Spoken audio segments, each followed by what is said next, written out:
আমার প্রিয় এবং সম্মানিত সাংবাদিকবৃন্দ, আসসালামু আলাইকুম, শুভ সকাল।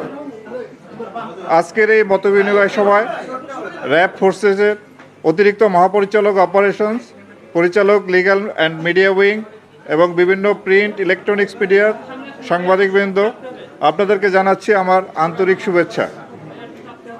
বক্তব্যের শুরুতেই আমি শ্রদ্ধাভরে স্মরণ করি স্বাধীনতা যুদ্ধে ৩০ লক্ষ বীর শহীদ এবং সম্বরণ হারানো মা বোনদের, এবং পাশাপাশি আমি জুলাই আগস্ট ছাত্র জনতার গণ অভ্যুত্থানে যারা শহীদ হয়েছেন তাদের আত্মার মাগফিরাত কামনা করি এবং যারা আহত হয়েছেন তাদের দ্রুত আরোগ্য লাভ হোক, এটা আমি আশা করি এবং কামনা করি।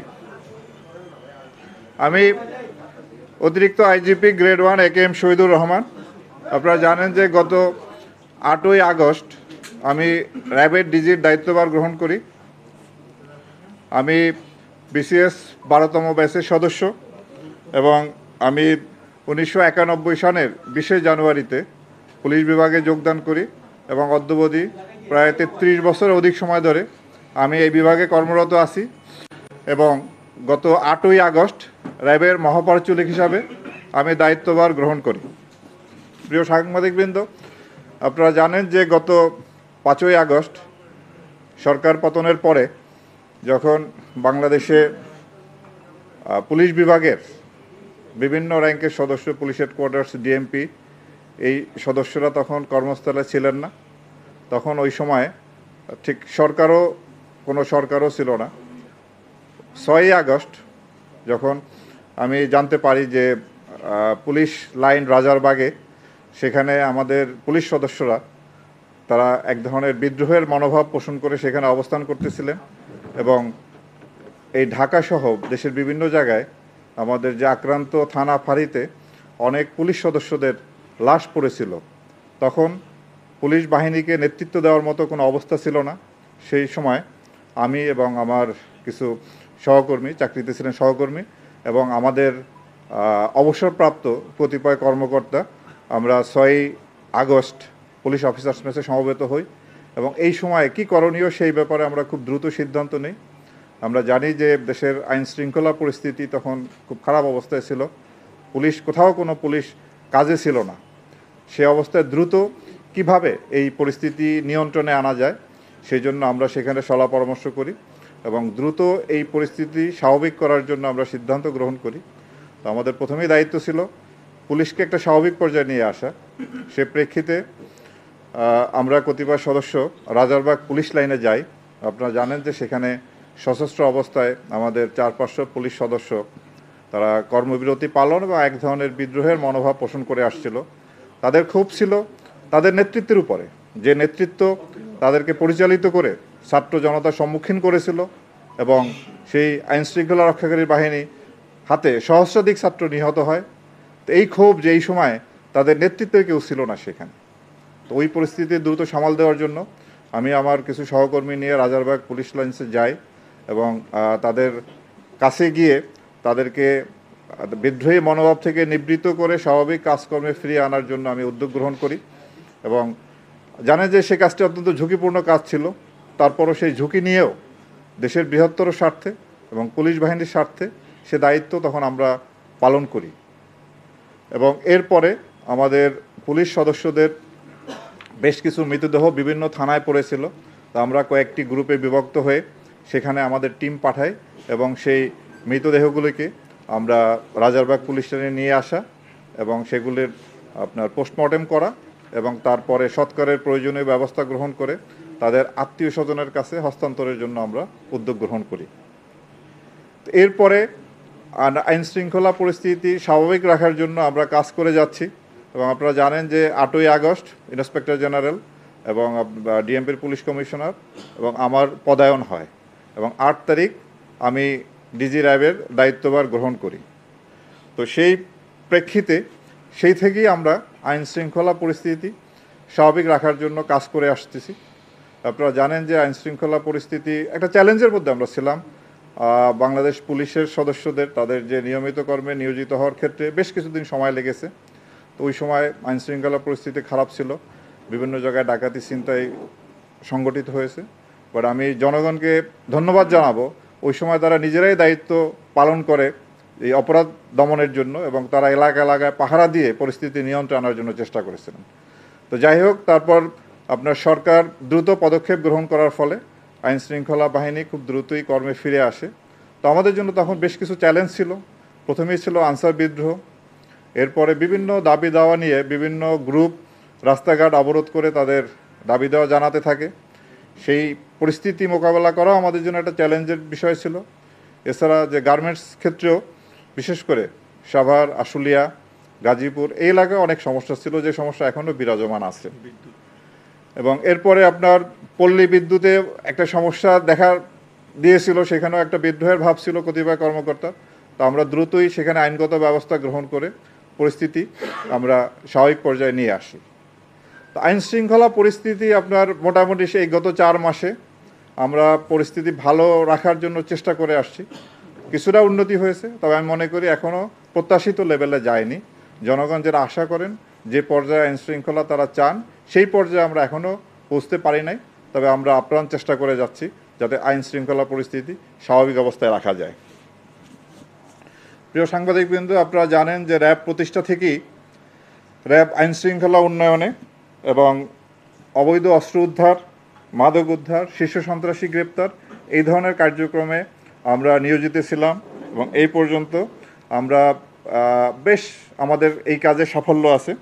আমরা প্রায় 14,500 অধিক আসামি, অস্ত্র মামলার আসামি আমরা গ্রেপ্তার করি, এবং 20,000-এরও বেশি অস্ত্র উদ্ধার করতে আমরা সক্ষম হই। মাদক উদ্ধারের ক্ষেত্রেও আমরা প্রায় 6,292 কোটি 5 লক্ষ টাকার মাদক এই পর্যন্ত আমরা উদ্ধার করি র্যাব সৃষ্টির পর থেকে, এবং প্রায় 1.5 লক্ষ মাদক অপরাধীকে আমরা গ্রেপ্তার করতে সক্ষম হই। এছাড়াও শীর্ষ সন্ত্রাসী গ্রেপ্তার, চরমপন্থীদের বিরুদ্ধেও আমাদের অনেক সাফল্য আছে। আমরা এই পর্যন্ত প্রায় 340 জনের উপরে চরমপন্থীকে বিপুল অস্ত্রসহ আমরা গ্রেপ্তার করতে সক্ষম হই, উদ্ধার করতে আমরা সক্ষম হই। মাদক উদ্ধারের ক্ষেত্রেও আমরা প্রায় 6,292 কোটি 5 লক্ষ টাকার মাদক এই পর্যন্ত আমরা উদ্ধার করি র্যাব সৃষ্টির পর থেকে, এবং প্রায় 1.5 লক্ষ মাদক অপরাধীকে আমরা গ্রেপ্তার করতে সক্ষম হই।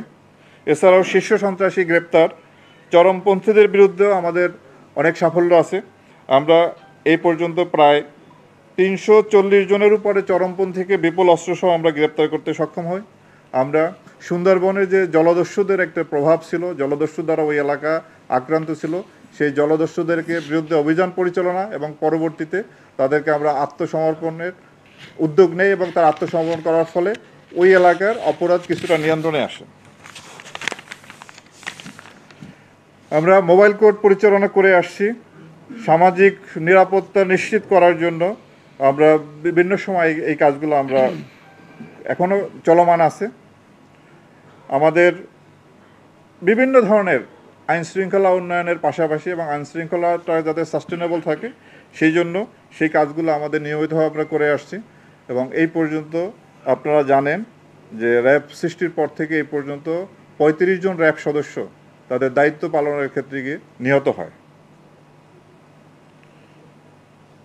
আমরা র্যাবের যে সদস্যদের আভ্যন্তরীণ শৃঙ্খলার ব্যাপারে আমরা একটি কঠোর অবস্থানে আছি।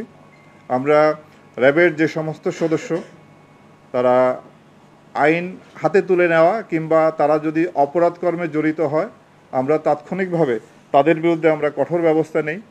এই পর্যন্ত প্রায় র্যাবের 58 জন কর্মকর্তা এবং 4,235 জন সদস্যকে শৃঙ্খলা ভঙ্গের জন্য অভিযুক্ত করে তাদের বিরুদ্ধে শাস্তিমূলক ব্যবস্থা নেওয়া হয়। এবং আপনারাও জানেন যে গত 5ই আগস্ট পরবর্তী অন্তর্বর্তীকালীন সরকার দায়িত্ব নেওয়ার পরে আমরা আমাদের র্যাব বাহিনীর কিছু সদস্য যারা অপরাধমূলক কার্যক্রমের সঙ্গে জড়িত হয় তাদের বিরুদ্ধে আমরা কঠোর ব্যবস্থা নেই। এই পর্যন্ত 16 জন সদস্য, গত 4 মাসে 16 জন র্যাব সদস্যকে আটক করা হয়, এবং তাদের বিরুদ্ধে ডাকাতি, চাঁদাবাজি, মাদক ব্যবসার সাথে সম্পৃক্ততার অভিযোগে এবং ছিনতাইয়ের অভিযোগে তাদেরকে আটক করা হয় এবং তাদের বিরুদ্ধে ফৌজদারি মামলা দায়েরপূর্বক আইনানুগ ব্যবস্থা গ্রহণ চলতেছে। 5ই আগস্ট পরবর্তী সময় আমরা আইনশৃঙ্খলা উন্নয়নের জন্য যে কাজ করেছি সে বিষয়ে আপনাদেরকে অবহিত করতে চাই। ছাত্র জনতার উপরে যে এক ধরনের সন্ত্রাসীরা আইনশৃঙ্খলা রক্ষা বাহিনীর পাশাপাশি তাদের উপরে গুলিবর্ষণ করেছিল, এই ধরনের অভিযোগে আমরা প্রায় 30 জনের উপর চিহ্নিত করি ভিডিও ফুটেজ দেখে এবং তাদেরকে আমরা গ্রেপ্তার করতে সক্ষম হই। এবং ছাত্র জনতার উপরে গুলি করার জন্য যারা হুকুমদাতা বা এই সংক্রান্ত যে মামলাগুলি রুজু হয়েছে সেই মামলায় এ পর্যন্ত আমরা সর্বমোট 4 জন সাবেক মন্ত্রী, 17 জন সাবেক এমপি, 40 জন সাবেক মেয়র, উপজেলা বা ইউনিয়ন পরিষদের চেয়ারম্যান সহ 40 জন, কাউন্সিলর বা মেম্বার 16 জন এবং এছাড়াও বিভিন্ন রাজনৈতিক সংগঠন যারা ওই সন্ত্রাসী কার্যকলাপে জড়িত ছিল তাদের 183 জন সহ সর্বমোট আমরা 353 জনকে গ্রেপ্তার করতে সক্ষম হই এবং আমাদের এই অভিযান অব্যাহত আছে এবং যারা বাকি আছে মামলার যারা আসামি তাদেরকে গ্রেপ্তারপূর্বক আইনের আশ্রয় নেওয়ার জন্য আমরা পদক্ষেপ গ্রহণ করেছি। আপনারা জানেন যে ছাত্র জনতার ওই আন্দোলনের সময় আইনশৃঙ্খলা রক্ষাকারী বাহিনীর বেশ কিছু অস্ত্র লুণ্ঠিত হয়। সেই লুণ্ঠিত অস্ত্র প্রায় 70% অস্ত্র আমরা উদ্ধার করতে সক্ষম হয়েছি। আমরা এই পর্যন্ত জুলাই বিপ্লবের পরবর্তী পর্যায়ে আমরা 1238 জন মাদক কারবারিকে গ্রেপ্তার করি এবং 7,91,000-এর উপরে ইয়াবা উদ্ধার, 28 কেজি হিরোইন উদ্ধার এবং 58,500 বোতল ফেন্সিডিল সহ আরও বিশেষ অনেক মাদকদ্রব্য আমরা আটক করতে সক্ষম হয়েছি। আমরা জেল পলাতক আসামি, আপনারা জানেন যে 5ই আগস্ট পরবর্তী সময় বাংলাদেশের বিভিন্ন জায়গায় বেশ কিছু জেলে আসামিরা জেল ভেঙে পালিয়ে যায়। সেই পালিয়ে যাওয়া আসামিদের মধ্যে আমরা প্রায় 110 জন আসামিকে আমরা গ্রেপ্তার করতে সক্ষম হই এবং বিভিন্ন স্থান থেকে 105 জন ডাকাতকে আমরা গ্রেপ্তার করি।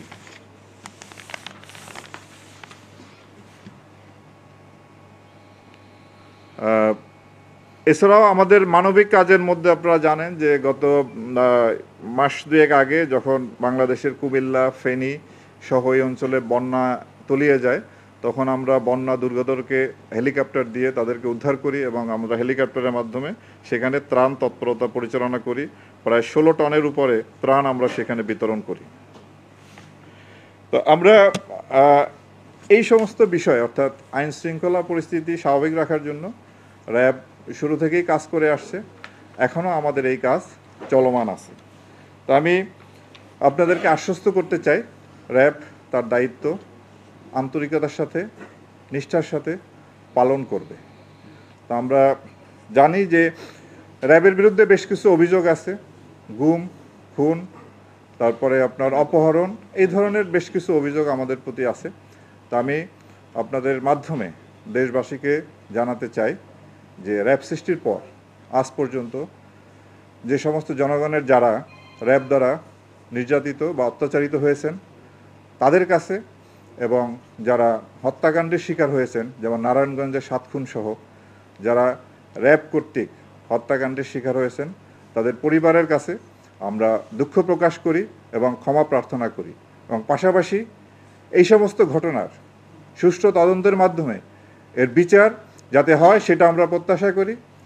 অন্তর্বর্তীকালীন সরকার গুম খুন কমিশন করেছেন, আন্তর্জাতিক অপরাধ ট্রাইব্যুনাল এই ধরনের অপরাধ কগনিজেন্সে নিয়ে এর বিচার কার্য পরিচালনা করছে। তা আমরা আশা করব সুষ্ঠু নিরপেক্ষ তদন্তের মাধ্যমে আমাদের বিরুদ্ধে যে অভিযোগ আছে তার সুষ্ঠু তদন্ত হবে এবং এর বিচার হবে এবং এইভাবেই না কেবলমাত্র সুষ্ঠু তদন্ত এবং বিচারের মাধ্যমেই আমরা দায়মুক্ত হতে চাই। তা আমি আপনাদের মাধ্যমে আবারও যারা র্যাবের কারণে ক্ষতিগ্রস্ত হয়েছেন, নির্যাতিত হয়েছেন তাদের পরিবারের কাছে এবং তাদের কাছে আমরা আবারও দুঃখ প্রকাশ এবং ক্ষমা প্রার্থনা করছি। আশা করি ভবিষ্যতে এই বাহিনী, আপনারা জানেন যে গত 4 মাসে আমরা অক্লান্ত পরিশ্রম করে যাচ্ছি, ভবিষ্যতে আমি আপনাদেরকে নিশ্চয়তা দিচ্ছি আমি যতদিন এই দায়িত্ব পালন করব বা আমার অফিসার যারা আছেন র্যাব কখনো কারো নির্দেশে ভবিষ্যতে এই ধরনের অপরাধ যে খুন গুম করা, খুন করা, এটা হলো ফৌজদারি অপরাধ। এই অপরাধে কখনোই আর জড়িত হবে না, এই নিশ্চয়তা আমরা দিচ্ছি। তারপরও যদি কোনো সদস্য নিজ দায়িত্বে কোনো অপরাধমূলক কার্যকলাপে জড়িত হয়, তাদের বিরুদ্ধে আমরা কঠোর আইনগত ব্যবস্থা নিব, যেটা 5ই আগস্ট পরবর্তীতে আমরা নিয়ে আসছি। তো আমি আপনাদের কাছে বিনীতভাবে অনুরোধ জানাবো, আপনারা আমাদের এই দায়িত্ব পালনের ক্ষেত্রে আমাদের এই কাজে সহায়তা করবেন, এবং আমরা জনগণেরও সহায়তা প্রত্যাশা করি। জনগণের সহায়তা ব্যতীত কোনো বাহিনী, আইনশৃঙ্খলা রক্ষাকারী কোনো বাহিনী তার সাফল্য অর্জন করা সম্ভব হবে না, হয় নাই, হবেও না। তো সুতরাং আমরা ভবিষ্যতে এই সহায়তা পাবো এবং আপনাদের সাহায্য সহযোগিতা নিয়ে আমরা এগিয়ে যাব একটি সুন্দর একটা বাংলাদেশ বিনির্মাণে, একটা অপরাধ যাতে নিয়ন্ত্রণে থাকে, বাংলাদেশ বিনির্মাণে আমরা সবাই একসাথে কাজ করব, এই আশাবাদ ব্যক্ত করে আমার বক্তব্য শেষ করছি। আপনাদের সকলকে অসংখ্য ধন্যবাদ।